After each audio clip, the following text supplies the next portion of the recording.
Hey guys, welcome back to Fantasy Tips. My name is Julian, and in today's episode, we're going to be talking about players that you can add to your team to help you close out the week and help you secure that win. Before we get started, guys, please leave a like, subscribe, hit that notification bell, and follow me on Twitter at FantasyTip. I'm constantly putting out tweets to help you guys win your weeks. You guys all seem to really like the structure last week where I included Friday games as well as Saturday and Sunday games, which gave you a few more options looking into the weekend, helping you guys really close out the week. So this video is kind of going to be the same thing.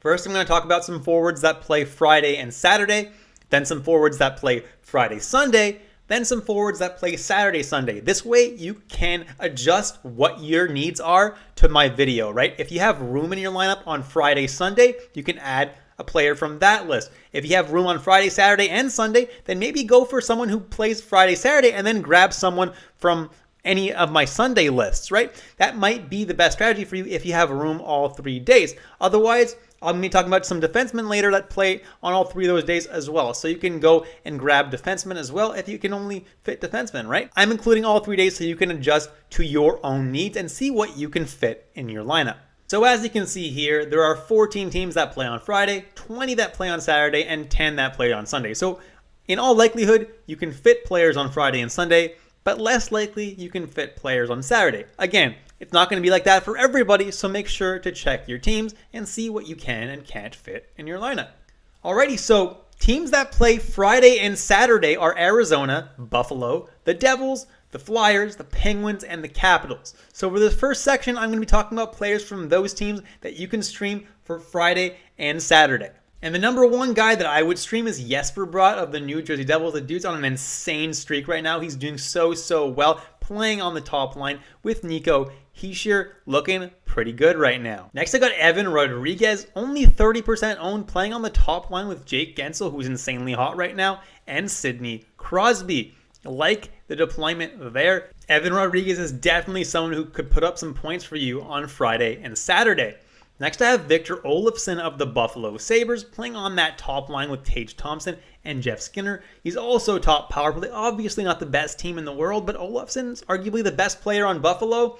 And they got a back-to-back set of games here, and he's got a really good opportunity to put up some points. Next, I have Jeff Carter of the Pittsburgh Penguins playing on the second line with Zucker and Kapanen, but still on the top power play, and he's been pretty good all season long. Don't mind him as an ad for the weekend. Then I got Cam Atkinson of the Philadelphia Flyers. He's a guy who knows how to score goals, and he has 3 points in his last 3 games despite being on a worse line than he was earlier in the season. Don't mind adding Cam Atkinson for that back-to-back. Next is Clayton Keller, who has 4 points in his last 3 and 12 points in his last 9 games. He's doing really well right now, and a lot of people aren't noticing that, but he's only 20% owned and definitely makes for a really good streamer for this back-to-back set. Then I have 2 Buffalo Sabres, Okposo and Thompson. Okposo's playing second line and only second power play, but it doesn't really matter because he's been putting up a point almost every single game. Definitely a safe grab. Same with Tage Thompson. He gets to play top line and top power play,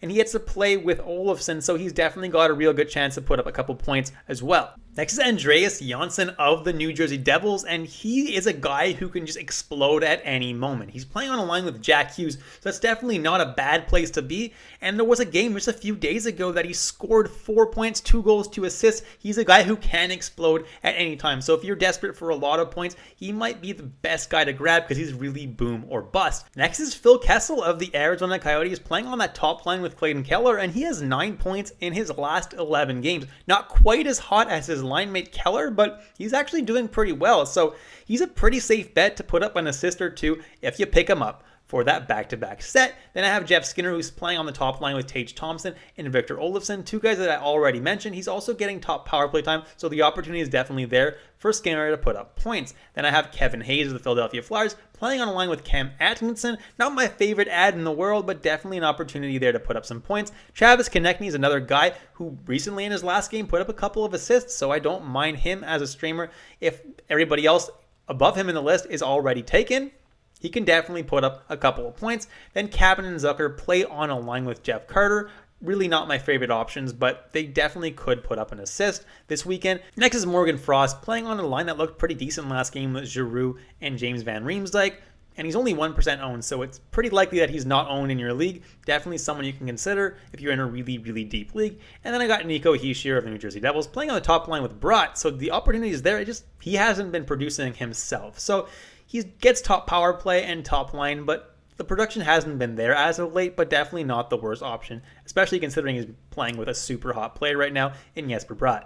Another guy I would consider is Garnet Hathaway, only if he's taken off the COVID list though, and I would mostly just consider this guy in hits leagues. Moving on to Friday and Sunday forwards, and the teams that play on Friday and Sunday are Colorado, Florida, Nashville, the Rangers, the Canucks, and the Vegas Golden Knights. So the number one guy I would grab out of those guys is Anthony Duclair, assuming he is ready to play on Friday. I think there's a pretty good chance that he is, but just check to make sure he's actually going to be playing because he's missed the last week or so with an injury. So just before you pick this guy up, make sure he's playing. But if he is, he's my number one guy. He's probably going to be playing on the top line with Alexander Barkov, a great place to be. Then I have Valeri Nichushkin, who's doing really great on that second line with Nazem Kadri and Alex Burakovsky, getting a good amount of second power play time as well. And the dude is producing a lot right now, like that ad. Then I have Riley Smith, 56% owned, so he may not be available in your league, but definitely someone who has been producing lately. And with William Karlsson coming back now,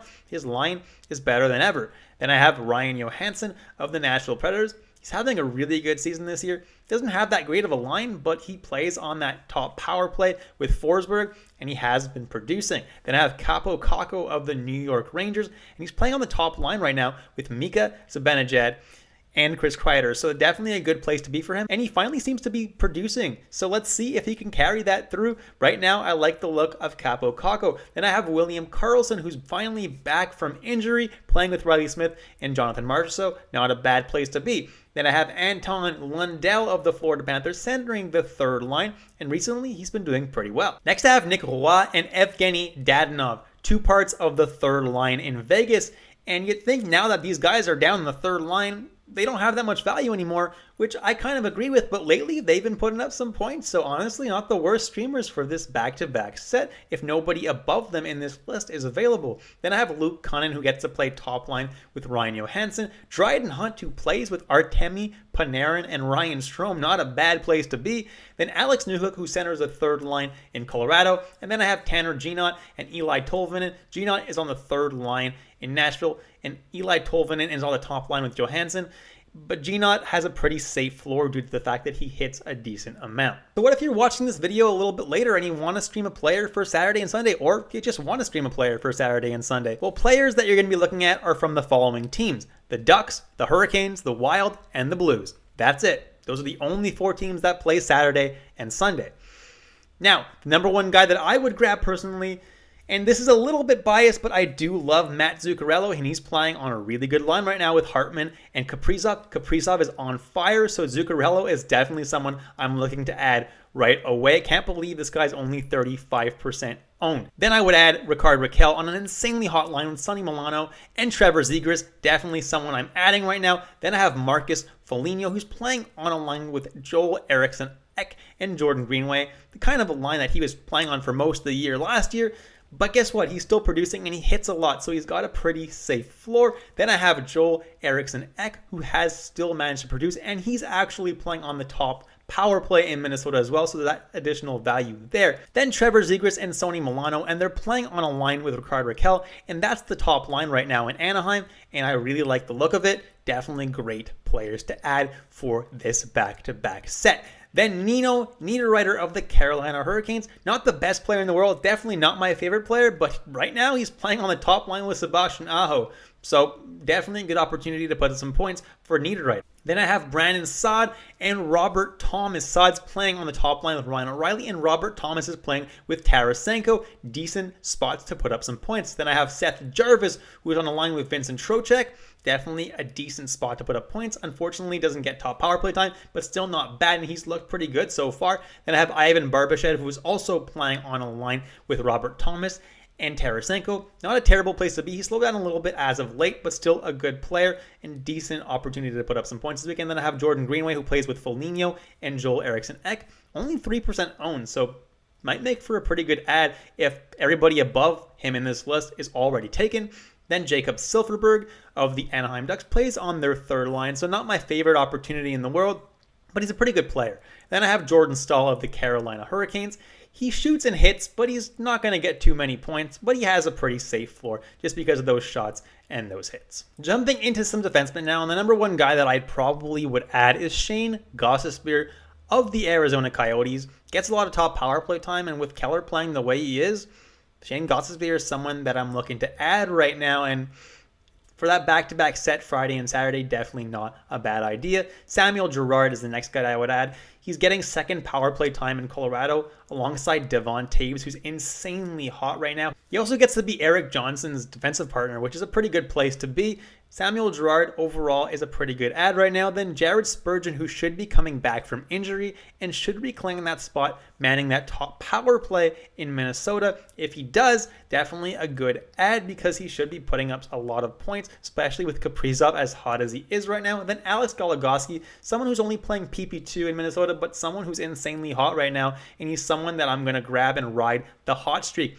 Then Cam Fowler and Jamie Drysdale, they're guys who get power play time in Anaheim, and they're pretty good ads because of it. Now, in this section of the list, any guy that you see in blue, it's because they only really have upside in hitting leagues. So if your league doesn't include hits, ignore the guys that I have written in blue right now. So Radko Gudas is a guy that I have written in blue, has an insanely safe floor because the dude hits a crazy amount. Then I have Jonas Brodin, who right now is manning the top power play in Minnesota, but if Spurgeon comes back, he's going to lose that responsibility, but still has a pretty safe floor because he blocks a decent amount of shots, and he still gets a lot of ice time. Then I have Nick Hague, who is getting a big opportunity right now with Alec Martinez out of the lineup, and he's producing with it. Then I have Zach Whitecloud and Eric Johnson, who are doing pretty good right now, but mostly only adding these guys in hits leagues. Then I have Brett Pesce of the Carolina Hurricanes. Assuming he gets activated off the COVID IR in time, he gets to man that second power play in Carolina, which usually gets a decent amount of power play time. And he's a guy who blocks a decent amount of shots as well, only 4% owned, so definitely someone that's probably available in your league. And last but not least, I have Colin Miller. And he's someone who's quietly been putting together a pretty decent season, gets PP2 time in Buffalo, and he puts together a decent amount of blocks. So definitely not my favorite option, but if you're desperate, he's someone that you can consider. So what if you need a goalie streamer for Sunday, if you're down in goalie stats or whatever it may be? The number one guy that I would target is Antti Ranta. Assuming he doesn't play on Saturday, he has a really juicy matchup against the Canucks on Sunday. Then I have Anthony Stolarz, who plays against the St. Louis Blues on Sunday, assuming he doesn't start on Saturday. Same thing with Husso, plays Anaheim Ducks on Sunday, assuming he doesn't start on Saturday. Then I have Spencer Knight of the Florida Panthers. I know he's a little bit above 60% owned, so he's probably not available in your league, but if he is available, he's someone who seems to be getting a few more starts now with Bobrovsky starting to struggle a little bit, so I like the look of that. Spencer Knight could potentially take over as a starter in Florida soon. Don't love this matchup, though, against Colorado. They've been scoring a lot of goals, so I'd be wary if Spencer Knight ends up getting the start on Sunday. I only have him here because it is possible that he does get that start on Sunday. Then I have Kaapo Kähkönen of the Minnesota Wild. There's a decent chance that he gets the win on Sunday, but it's also a pretty tough matchup against Vegas, who's pretty much fully healthy now. So I'd be a little bit worried starting Kaapo Kähkönen on Sunday, assuming he doesn't start on Saturday. All right, so moving on to the categories league section of the video, and if you need some shots on goal to close out the week to secure that category, well, the number one guy that I'm adding is Rickard Rakell. He's been shooting on average 3.5 times per game this year, and you're going to get 2 games out of him on Saturday and on Sunday. Then Evan Rodriguez shoots 3.4 per game, Jeff Carter 3.2, Riley Smith 3.1, Jeff Skinner at 3.0, Jesper Bratt at 2.9, Tage Thompson at 2.9 as well, and Jason Zucker with 2.8. And Jason Zucker, if all the other guys are not available in your league, Zucker probably is at only 5% owned, and he'll help you get at least 5 shots over those 2 games this weekend. Now, if you need blocks, the number one guy I'd go for is Brayden McNabb. I know it says that his blocks average is a little bit lower than Whitecloud and Hamonic, but his sample size is a lot bigger, so I trust him more than I do Whitecloud and Hamonic to get you those blocks.